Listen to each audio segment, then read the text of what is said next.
And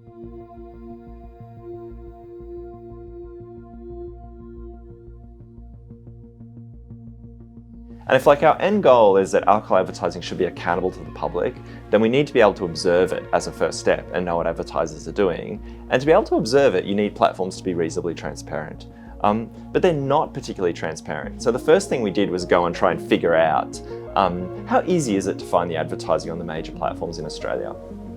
And what we find is a bit of a mixed story, but platforms like Google, YouTube, TikTok, Snapchat, it's completely dark. There is no public collection of the ads. But in the case of Meta, so that's Facebook and Instagram, they have a tool called the Facebook Ad Library, where they publish all of the ads that are published on their platform. So you can see at least what advertisers are publishing. They only put the ads in the library while they're live on the platform. So we've been watching the library and we've been looking at the major producers and retailers in Australia, and also a range of venues, so clubs, pubs and bars in Australia. And we've been observing what they're publishing, what ads are they publishing on Facebook and Instagram. We've collected 40,000 ads over the course of the year.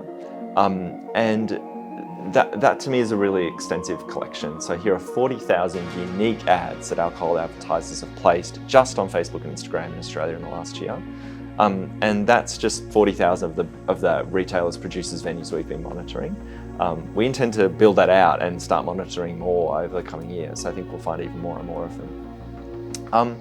And then you can start to see the patterns. You can start to see some of the seasonality, but with retailers, it's just continuous use of those platforms throughout the year. We start to see really important patterns in the kind of tactics that are being used or the way the advertisers are using the platform. So with alcohol retailers now, nearly 90% of their ads have a buy button on the ad.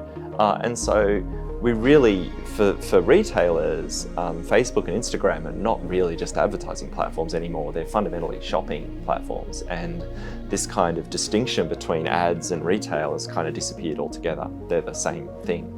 And that's a new kind of advertising really for us to get our heads around, both in terms of how to understand it and what it would mean to hold it accountable to the public. So I think this step of us having systematic ways of monitoring what alcohol advertisers are doing is really fundamental to any kind of public scrutiny or accountability frameworks we might have, because we need to understand what the industry is doing day by day, week by week, because they're constantly changing.